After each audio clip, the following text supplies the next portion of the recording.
ओम क्रिया बाबाजी नमः ओम। ओम क्रिया बाबाजी नमः ओम। ओम क्रिया बाबाजी नमः ओम। नमस्कार। एक योगी की आत्मकथा। आज हम इसका तीसरा प्रकरण यानी तीसरा अध्याय पढ़ेंगे। तो चलिए पढ़ना शुरू करते हैं। आज का तीसरा प्रकरण है द्विशरीरी संत। पिताजी, यदि मैं बिना किसी दबाव के घर लौटने का वचन दूं, तो क्या दर्शन यात्रा के लिए बनारस जा सकता हूं? मेरी यात्रा प्रेम में पिताजी शायद ही कभी बाधा बनते थे। मेरी किशोरावस्था में भी अनेक शहरों और तीर्थ स्थलों की यात्रा करने की अनुमति भी मुझे दे देते थे। साधारणतः मेरे साथ मेरे एक या अधिक मित्र होते। पिताजी द्वारा प्रदत्त प्रथम श्रेणी के पासों पर हम लोग आराम पूर्वक यात्रा करते। हमारे परिवार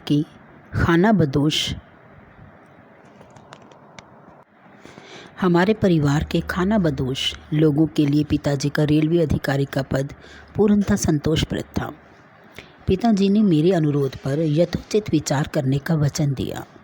दूसरे दिन मुझे अपने पास बुलाकर उन्होंने बरेली से बनारस जाने आने का एक पास, 1 रुपये के कुछ नोट और 2 पत्र देते हुए कहा, मुझे बनारस के अपने मित्र केदारनाथ बाबू को एक कार्य के विषय में कुछ प्रस्ताव भेजना है।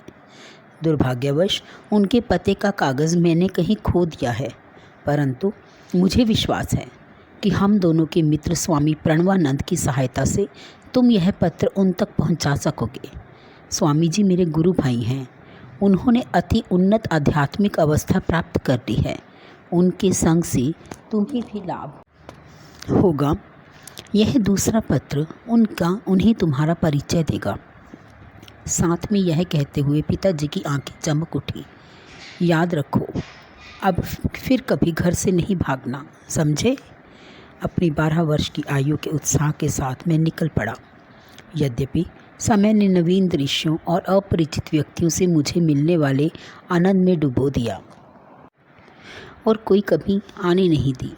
बनारस पहुंचते ही मैं सीधे स्वामी जी के निवास स्थान की ओर चल पड़ा। सामने का द्वार खुला था। मैं दूसरी मंजिल पर स्थित एक लंबे हॉल नुमा कमरे में पहुंचा। फर्श से कुछ ऊंच उठी एक चौकी पर स्थूलकाय एक व्यक्ति केवल एक अधो वस्त्र धारण किए हुए पद्मासन में बैठे थे। उनका होठों पर शांत सुंदर मुस्कान खेल रही थी।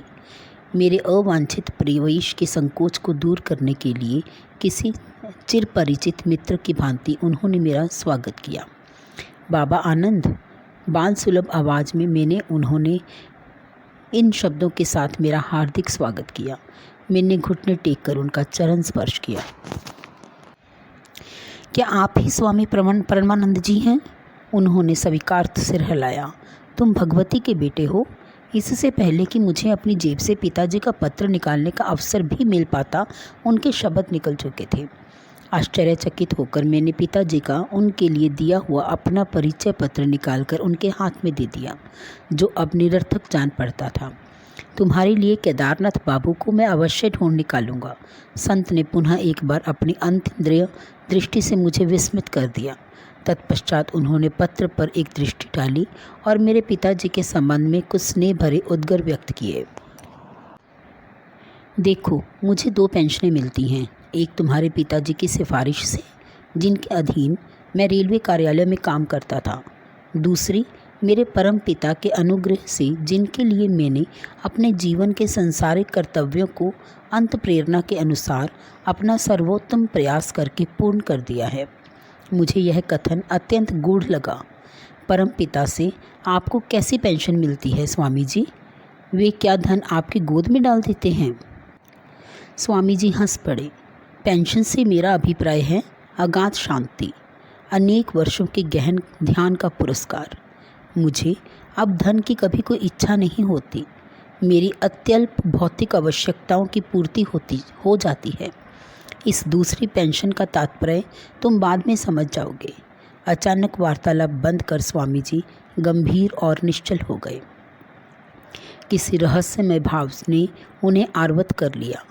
प्रारंभ में तो उनकी आंखें चमक उठी, जैसे किसी आकर्षक वस्तु को देख रही हों।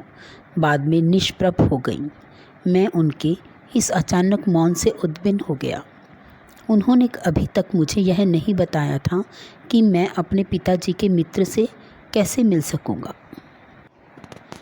तनिक बेचैन होकर मैंने उस खाली कमरे में दृष्टि दौड़ाई, जिसमें हम दोनों के अतिरिक्त और कुछ भी नहीं था। जिस चौकी पर वो बैठे थे, उसके नीचे रखी उनकी काठ की खड़ाऊं पर मेरी दृष्टि पड़ी। छोटे महाशय, चिंता मत करो, जिनसे तुम मिलना चाहते हो वे आधे घंटे में यहाँ पहुँच जाएंगे। योगीवर मेरे मन को पढ़ रहे थे। उस समय यह कोई बड़ी बात भी नहीं लग रही थी। उन्होंने पुनः गहन मौन धारण कर लिया। जब मेरी घड़ी से मुझे पता चला कि 30 मिनट बीत चुके हैं, तब स्वामी जी स्वयं ही उठ गए। लगता है केदारनाथ बाबू दरवाजे के निकट पहुंच गए हैं, उन्होंने कहा। मैंने सीढ़ियों से किसी के ऊपर आने की आहट सुनी। विस्मित अबोध्यता में मैं अचानक डूब गया। असमंजस में मेरे विचार दौड़ने लगे। बिना किसी संदेश वाहक का उपयोग किए पिताजी के मित्र को यहाँ बुलाना कैसे संभव हो सकता है? मेरे यहाँ आने के बाद स्वामी जी ने तो मेरे अतिरिक्त किसी से भी बात नहीं की। मैं चुपचाप उठकर कमरे से बाहर आ गया और सीढ़ियाँ उतरने लगा। आधे रास्ते में ही मध्यम कद के एक दुबले पतले गौरवर्ण व्यक्ति से मेरी भेंट हुई। वे किसी जल्दी में लग रहे थे। क्या आप केदारनाथ बाबू हैं? मेरी आवाज़ में उत्तेजना स्पष्ट थी। हाँ, और तुम भगवती के बेटे हो ना, जो मुझसे मिलने के लिए यहाँ प्रतीक्षा कर रहे हो? वे मित्रतापूर्ण ढंग से मुस्कुराए। महाशय, पर आप यहाँ कैसे आए? उनकी अबोध्य उपस्थिति से मुझे विस्मयकारी रोष का अनुभव हुआ। आज सब कुछ रहस्यमय लग रहा था। 1 घंटे से भी कम समय पहले मैंने गंगा स्नान समाप्त किया ही था कि स्वामी परमानंद जी मेरे पास पहुंच गए। मैं सोच भी नहीं सकता था कि उन्हें कैसे पता चला कि मैं उस समय वहां था। भगवती का बेटा मेरे घर में तुम्हारी प्रतीक्षा कर रहा है, उन्होंने कहा। क्या तुम मेरे साथ चलोगे? मैं खुशी से तैयार हुआ। हम लोग हाथ में हाथ डालकर चलने लगे, किंतु खड़ाऊं पहनने के बावजूद भी स्वामी जी आश्चर्यजनक ढंग से मुझे पीछे छोड़कर आगे निकल गए। हालांकि मैं ये मजबूत जूते पहने हुए था। फिर प्रणवानंद जी ने अकस्मात रोककर मुझसे पूछा, मेरे घर पहुंचने में तुम्हें कितना समय लगेगा? लगभग आधा घंटा। मुझे अभी कुछ और काम है, उन्होंने एक रहस्यमय दृष्टि मुझ पर डाली। अब मुझे तुम्हें पीछे छोड़कर जाना होगा। तुम सीधे मेरे घर पहुंच जाओ, जहां मैं और भगवती का बेटा तुम्हारी प्रतीक्षा कर रहे होंगे।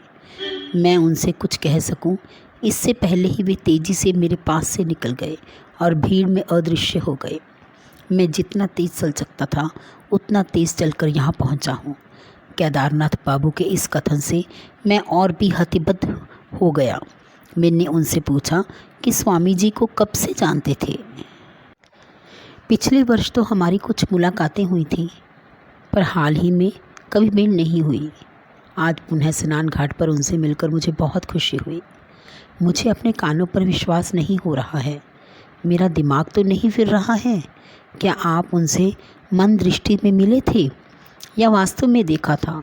उनके हाथ का स्पर्श किया था और या उनकी पदचाप सुनी थी? तुम कहना क्या चाहते हो? गुस्से से उनका चेहरा तमतमा गया। मैं तुमसे झूठ नहीं बोल रहा हूँ।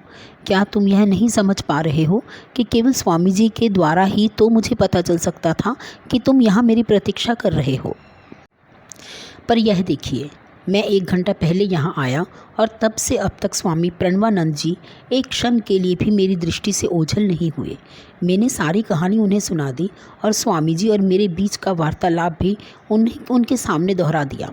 उनकी आंखें फैल गईं। हम लोग इस भौतिक युद्ध में जी रहे हैं या स्वप्न देख रहे हैं? मैंने अपने जीवन में कभी भी इस प्रकार का चमत्कार देख पाने की आशा नहीं की थी। मैं तो समझता था यह स्वामी जी केवल एक साधारण मनुष्य हैं, और अब देखता हूँ कि ये एक और शरीर भी धारण कर सकते हैं, उसके द्वारा काम भी कर सकते हैं। हम दोनों ने साथ ही साथ स्वामी जी के कमरे में प्रवेश किया। केदारनाथ बाबू ने चौकी के नीचे पड़ी खड़ाऊं की ओर इशारा किया। देखो, ये वही खड़ाऊँ हैं जो स्वामी जी ने घाट पर पहनी हुई थी, उन्होंने फुसफुसाकर कहा। उन्होंने केवल एक अधो वस्त्र पहन रखा था, जैसा उन्होंने अभी पहन रखा है। केदारनाथ बाबू ने जब स्वामी जी के चरणों में प्रणाम किया तो स्वामी जी मेरी ओर देखते हुए विनोदपूर्ण ढंग से मुस्कुराए। तुम इस सब में इतने स्तंभित क्यों हो? दृश्य जगत की सूक्ष्म एकता सच्चे योगियों से छिपी नहीं रहती। मैं सुदूर कोलकाता में रहने वाले अपने शिष्यों के सामने क्षण भर में प्रकट होकर उनसे वार्तालाप कर सकता हूँ। वे भी इसी प्रकार स्थूल जगत की प्रत्येक बाधा को अपनी इच्छानुसार पार कर सकते हैं। शायद मेरे बाल हृदय में आध्यात्मिक उत्साह जगाने के उद्देश्य से ही स्वामी जी अपने दूर श्रवण और दूरदर्शन के योग बल के बारे में मुझे बताने के लिए राजी हुए, परंतु उत्साह के बदले मुझे विस्मय युक्त भय का अनुभव हुआ, क्योंकि मेरी ईश्वर की खोज एक विशिष्ट गुरु श्री युक्तेश्वर जी के मार्गदर्शन में ही होनी तय थी, जिनसे मैं अभी मिला भी नहीं था। अतः प्रणवानंद जी को अपना गुरु मानने की कोई प्रवृत्ति मेरे मन में नहीं उठी। मैंने यह सोचते हुए उनकी ओर संशक्त मन से देखा कि मेरे सामने बैठे हुए वे स्वयं ही थे या उनका प्रतिरूप था। स्वामी जी ने मेरी ओर आत्मज्ञानोदय कराने वाली दृष्टि से देखते हुए तथा अपने गुरु महाराज के विषय में कुछ प्रेरणादायक बातें बताते हुए मेरी अशांति दूर करने की चेष्टा की। जितने योगियों को मैं जानता हूँ उन सब में लाड़ी महाशय सबसे महान योगी थे। वे नरदेह में साक्षात ईश्वर थे। मैंने मन ही मन में सोचा कि जब शिष्य भी इच्छा मात्र से एक और रक्त मांस का शरीर धारण कर सकता है, तब उसके गुरु के लिए कौन सा चमत्कार करना असंभव होगा। गुरु की सहायता कितनी अमूल्य होती है, वह सुनो। मैं गुरुदेव के एक अन्य शिष्य के साथ नित्य रात को 8 घंटे ध्यान किया करता था। दिन में हम दोनों रेलवे कार्यालय में काम करते थे। क्लर्क के कार्य निर्वाह में कठिनाई होते देख मेरा पूरा समय ईश चिंतन में लगाने की मेरी इच्छा हुई। 8 वर्ष तक आधी रात मैं ध्यान में ही बिताता था। इस साधना के अद्भुत परिणाम मुझे प्राप्त होते थे। गहरी आध्यात्मिक अनुभूतियों से मन में ज्ञान का प्रकाश फैलता था, परंतु उस अनंत परमत्व और मेरे बीच सदैव एक झीना पर्दा बना रहता था। अति मानवीय एकाग्रता और निष्ठा के साथ प्रयास करते रहने पर भी मैंने पाया कि परम निर्विघ्न एकात्मा से मैं वंचित हूँ। एक दिन सायंकाल में मैं लाड़ी महाशय की सेवा में उपस्थित हुआ और मध्यस्थता के लिए मैंने उनसे प्रार्थना की। हठपूर्वक सारी रात मैं उनसे आग्रह करता रहा, करुणा सागर गुरुदेव, मेरी आत्मा इतनी तड़प रही है कि मैं उस प्राण प्रिय परम प्रेमी के प्रत्यक्ष दर्शन बिना अब और जीवित नहीं रह सकता। तो मैं क्या कर सकता हूँ?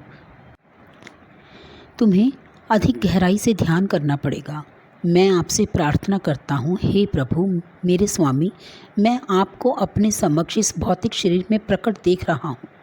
मुझे आशीर्वाद दीजिए कि आपके अनंत स्वरूप में मैं आपके दर्शन कर सकूँ। लाड़ी माशा ने आशीर्वाद मुद्रा में हाथ उठाते हुए कहा, तुम अब जाकर ध्यान करो। मैंने तुम्हारे लिए ब्रह्मा से प्रार्थना कर दी है।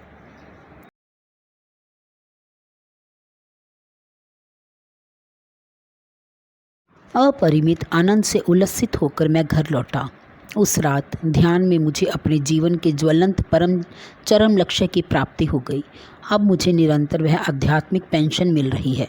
उस दिन से फिर कभी वह आनंद पूर्ण सृष्ट माया के किसी पर्दे के पीछे छिपकर मेरी दृष्टि से ओझल नहीं हुआ।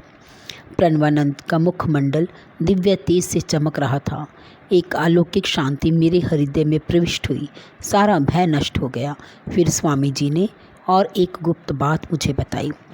कुछ महीनों बाद मैं फिर लाड़ी महाशय के चरणों में उपस्थित हुआ और उनके सामने असीम वरदान के लिए कृतज्ञता प्रकट करने का मैंने प्रयास किया। फिर मैंने एक दूसरी बात छेड़ी। दया निधान गुरुदेव, मैं अब ऑफिस में काम नहीं कर सकता। कृपा करके मुझे मुक्त कर दीजिए। ब्रह्मा मुझे निरंतर मदमस्त बनाए रखता है। अपनी कंपनी से पेंशन के लिए अर्जी करो। इतने अल्पकाल की नौकरी के बाद मैं पेंशन के लिए क्या कारण बता सकूँगा? जो मन में आए वही बता दो। अगले दिन मैंने पेंशन के लिए आवेदन दे दिया। डॉक्टर ने समय पूर्व पेंशन के लिए कारण पूछा। काम करते समय मेरी रीढ़ में मुझ पर काबू करने वाली कोई अत्यधिक तीव्र संवेदना उठती है। वह पूरे शरीर में फैल जाती है और फिर मैं अपने कर्तव्यों का निर्वाह करने में असमर्थ हो जाता हूँ। और कोई प्रश्न किए बिना डॉक्टर ने पेंशन के लिए मेरे पक्ष में बहुत अच्छी सिफारिश लिख दी और मुझे शीघ्र ही पेंशन मिल गई। मैं जानता हूँ कि डॉक्टर और तुम्हारे पिता सहित सब संबंधित रेलवे अधिकारियों के माध्यम से लाड़ी महाशय की दैवी इच्छा ही कार्य कर रही है। उन लोगों ने लाड़ी महाशय के दैवी निर्देश का अपने आप ही पालन किया और मुझे अखंड ईश चिंतन के लिए मुक्त कर दिया। इस असाधारण रहस्योद्घाटन के उपरांत स्वामी प्रणवानंद जी दीर्घ काल तक मौन रहे। जब मैं भक्ति भाव से उनका चरण स्पर्श कर उनसे जाने के लिए अनुमति मांग रहा था, तब उन्होंने आशीर्वाद दिया। तुम्हारा जीवन संन्यास और योग मार्ग के लिए है। तुम्हारे पिताजी और तुम्हारे साथ मेरी फिर एक बार भेंट होगी।